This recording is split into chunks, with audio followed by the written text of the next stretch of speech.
Welcome to the chaos sector. There has been a lot brought about since we started investigating this case. One thing that we know for a fact is that there is a cover-up.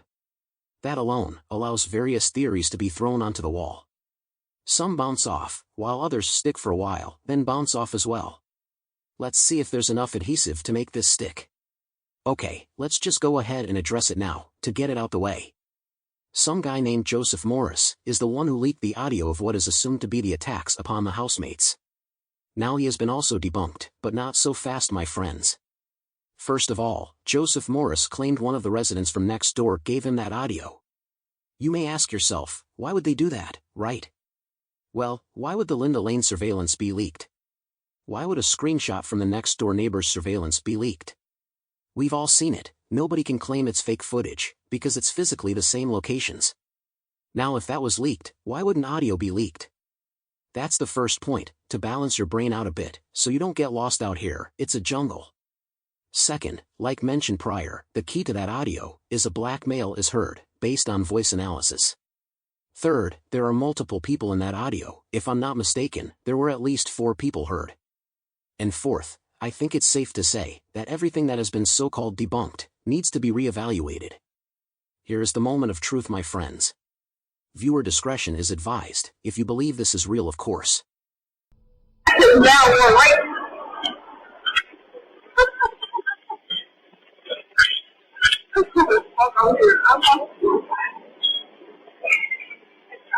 A female is heard laughing, yet the male says, quote, "Just get the fudge out here, Emma." Now this would indicate he is on the phone with her, right? Which would also indicate Emma was called due to the situation. But the female laughing prior would suggest that there is nothing to be concerned about. Don't think anyone would be laughing if the male was concerned, even sounding distressed. This would support the belief that the audio is fake, but if you're trying to convince everyone it's real, why would the female laugh? There is more to this audio, but it has been cut into segments. The first person who speaks in the audio sounds like a female, but the volume is very high, as if she's speaking loudly. Can't really tell what she says, something like, "Since you all, or y'all, were right." Y'all alright, 'cause y'all were right, not sure. But there's a lot of clicking sounds as well. Maybe this is soundboard work? We'll work out the kinks. Let's continue though.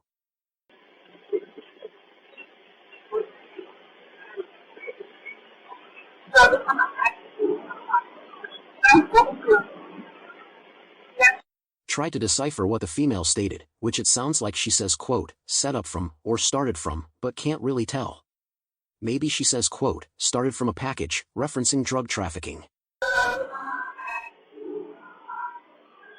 But I believe the male states, quote, "that broke him," as in something happened, which broke the person down.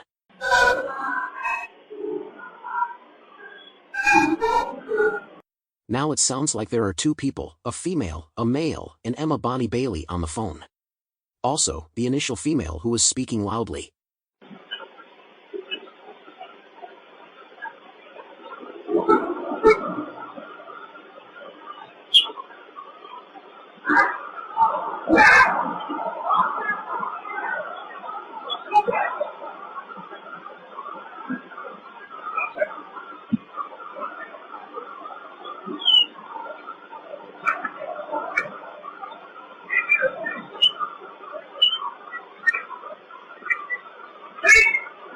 Not sure what all that clicking is about. Whistling is heard as well. Get the feeling this was actually audio extracted from the Linda Lane surveillance. But I believe it was cunningly combined with audio from the security camera next door.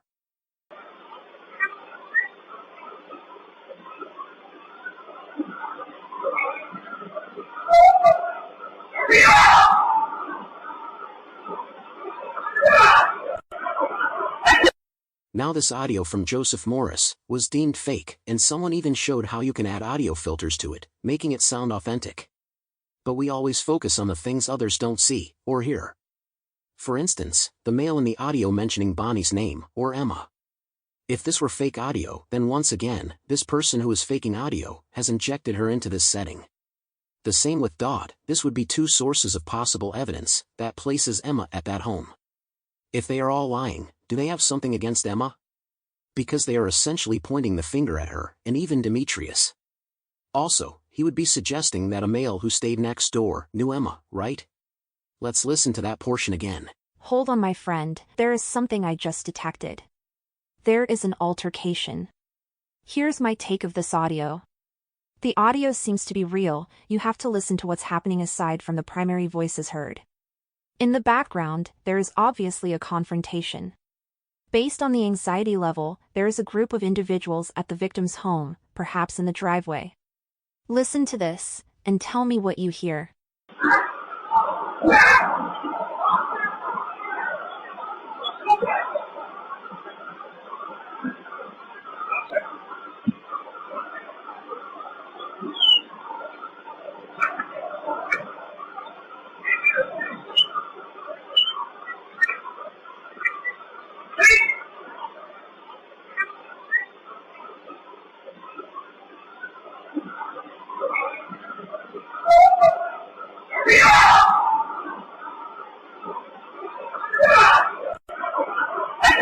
The initial portion sounds like someone was perhaps punched, as the female gasps and the male yells out, "Stop." But we have to address something briefly. The security camera is on the front porch, right? This audio had been debunked, but there was no release of the audio that they claimed was detected. Don't you find that strange? Because that's not what was heard. What was heard was this.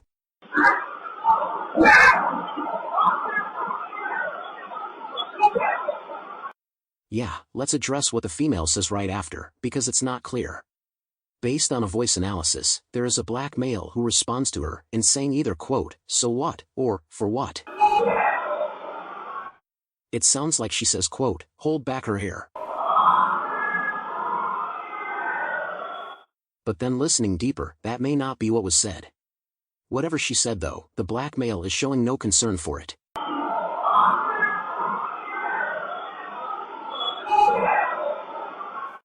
The reason we are identifying this individual by race, as in a black male, is because one of the suspected perpetrators was a black male in Demetrius Clyde Robinson. And like mentioned prior, his identity by voice analysis, of being a black male, more than likely Clyde, indicates the audio is authentic.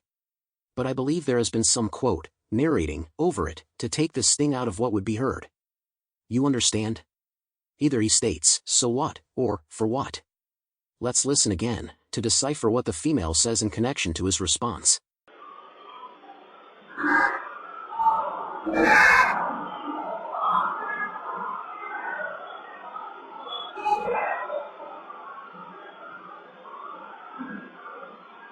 Can't decipher anything logical other than, hold back her hair. Such as keeping one of the girls in a better hold, without their hair all over the place, seems logical. Maybe it was to make sure they can see the punishment of one of their housemates? Hold back her hair, so she can see the consequences in front of her. This may be Xana, witnessing Ethan get beaten. There were several people there, not just Emma and Demetrius. They came with a gang of dangerous people, as I hear various males in the background also.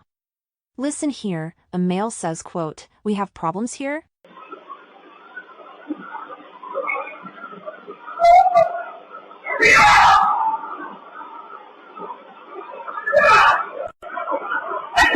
And let me mention this as well, the male apparently, or allegedly, called Emma, right? He would call Emma, because she may have been the one who propositioned those housemates to get involved with drug trafficking, perhaps just through their home.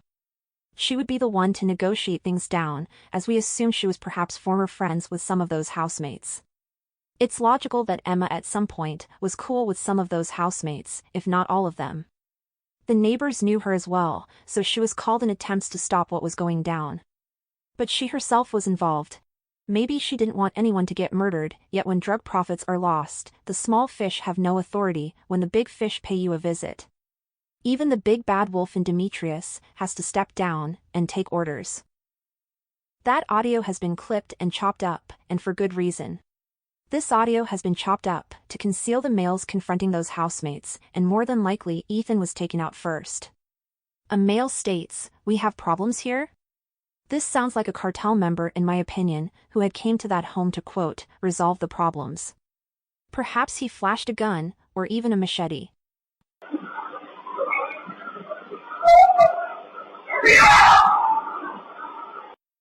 I can't really tell if this male has, quote, narrated over the audio detected, but it would be a bit clever to do so, considering the dangerous setting it was. And we can get a glimpse of it at the very end of the audio, before it cuts off. If you listen closely, it sounds like the goons are about to start attacking.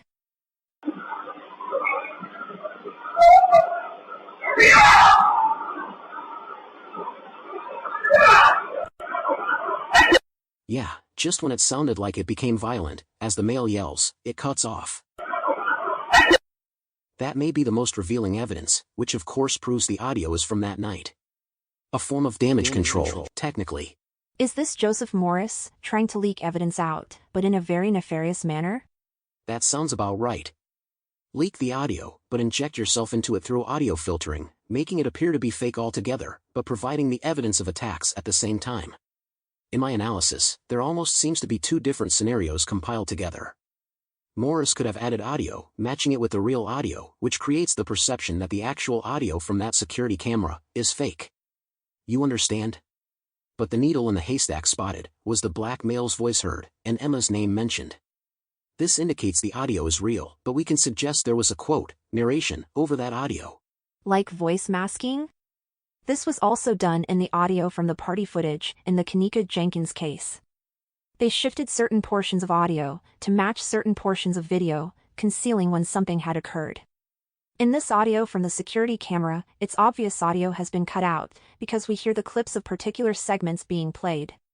This means the original span of audio has to be much more revealing, and has more evidence of who was involved, when they were there, and what they were doing. Even still, we can tell there was a physical altercation, just off the background activity alone.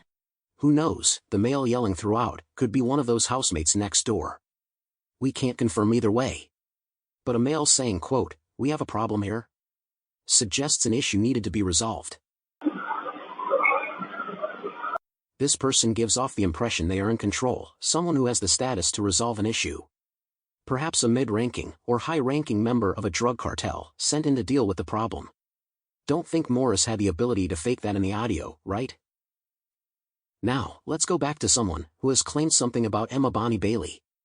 JLR claimed he spoke to her mother, and she confirmed that Bonnie was in fact a DoorDash driver. What I do know about Emma Bailey is her mom has confirmed with me that she was a DoorDash driver. But I don't know if she was a DoorDash driver at the time the Moscow murders happened. Her mom said around that time, so I'm assuming maybe yes. Also, Jack in the Box, where that DoorDash was ordered according to the affidavit of probable cause to the Moscow home around 4 a.m., just minutes before the murders happened, it came from the Jack in the Box, the DoorDash. And Jack in the Box has confirmed with me and another source that a girl with black hair was the DoorDash driver, a young female. So people are speculating whether that is Emma Bailey or not. I want to show you a clip right here. No. This is nothing more than damage control. See, it was starting to leak out that Bonnie and Clyde were involved in those murders, so of course DC agents will come out to throw you off that trail of evidence. Because why would JLR even inquire if Bonnie was a DoorDasher if it hadn't already been speculated, or better yet, proven? You see how they operate? Presenting a theory of questioning if she was the DoorDash driver of that night, even claiming the very Jack in a Box employees gave a description that matches Bonnie. Yet won't just fucking say she was the DoorDash driver. You claim the mother confirmed she was a DoorDash driver, you claim the employee gave a description that matches Bonnie, and yet you're acting as if there's some type of conundrum to it. So people are speculating whether that is Emma Bailey or... Yeah, nice try. This is the epitome of damage control. Take the impact away from something, so people can't truly grasp how impactful, or serious, or dangerous, or important it is. And this is why we suggested this so-called true crime investigator is the one who acted as the private driver. We don't just pluck things out of thin air, we pay close attention to suspicious individuals. And while we're at it, why was Bonnie's arrest for her DUI made public? She wasn't relevant to the Idaho murders from the media's perspective, right? They never mentioned her in connection to those murders, so why did Pullman PD release that bodycam footage of her arrest? I'll tell you why. Because she was being rumored to be involved in the murders, which was drug-related. Pullman PD also executed, guess what? Damage control, by subliminally. Don't lose your cool, you're getting worked up. I'll finish it off. Emma was in Washington when she was arrested after the murders in Moscow. She's from Moscow. We know she travels around, but I think this time it was to lay low in Washington. And in fact, she was actually in, guess where? Pullman, Washington. Kohberger was arrested December 30th of last year, right? Let's see, place that there, place this over here, okay, I see the plot. Now let's connect some more dots. The private driver claimed to be from Pullman, Washington. We have the interview. Is it possible that Kohberger was the prying eyes who Emma and Demetrius and the rest of the drug organization couldn't allow to just snoop around? Emma and Demetrius surely stomped the grounds in Washington around college campuses. Meaning, they were in Pullman prior to Emma's arrest, and I would even suggest prior to the Moscow murders. He knows who framed him, or has a good idea. This is why you never heard anything about Emma and Demetrius in the mainstream media, only on content creator channels. But the mainstream media can address so-called conspiracy theories and debunk them? Won't even mention Emma and Demetrius, because it opens up a whole can of maggots. There is information, or even evidence, that Demetrius' brother has a white Hyundai Elantra, who resides in Spokane, Washington. Now considering Demetrius is a drug dealer, surely his brother has benefited from that, or is also involved. Spokane is not too far from Pullman, approximately an hour drive. Washington State University is in Pullman. Yeah, we're starting to see the connections. Since we know Emma and Demetrius sold drugs to college students, there is no doubt they frequented WSU often. But somebody noticed it and didn't like it. That would be Kohberger. Many accounts from students describe Kohberger as a bit strict, like a tough-nosed teacher, right? Keep that in mind, because it indicates Kohberger wanted the students to work hard to succeed in life. Finds out about the drug trafficking, someone snitches him out to Emma and Demetrius, and they keep an eye on him. This happens more than you may know, on both sides. Sometimes teachers are at fault, and other times it's the students at fault. Many teachers have been arrested for sexual relations with students, but there have been students who have lied, plotted against teachers, because they didn't like how strict they were in the classroom. They prevent them from selling drugs in class, they watch them in the hallways, making sure they're not selling drugs to students. Yes, there are teachers that take their jobs seriously. WSU Kim is important because I believe she knows more about the connection between Moscow and Pullman as far as the universities. Her daughter knows much more, but we haven't heard from her. Kohberger has a white Hyundai Elantra, Demetrius' brother has a white Hyundai Elantra. Well, let's see. Maybe there was a white Hyundai Elantra spotted. But it wasn't Kohberger's. Kill two birds with one stone here, handle the housemates, and frame Kohberger for it. Emma may have been snooping around, watching Kohberger's movements in Pullman. While she's gaining intel on Kohberger, the housemates had made a huge mistake. They were dealt with, and Kohberger was the scapegoat, because he fits the description of a serial killer. The media runs with it, and this is where we stand, a man facing the death penalty. But anyone with common sense would know there were more people in that home. I think the audio proves that. This is the chaos sector.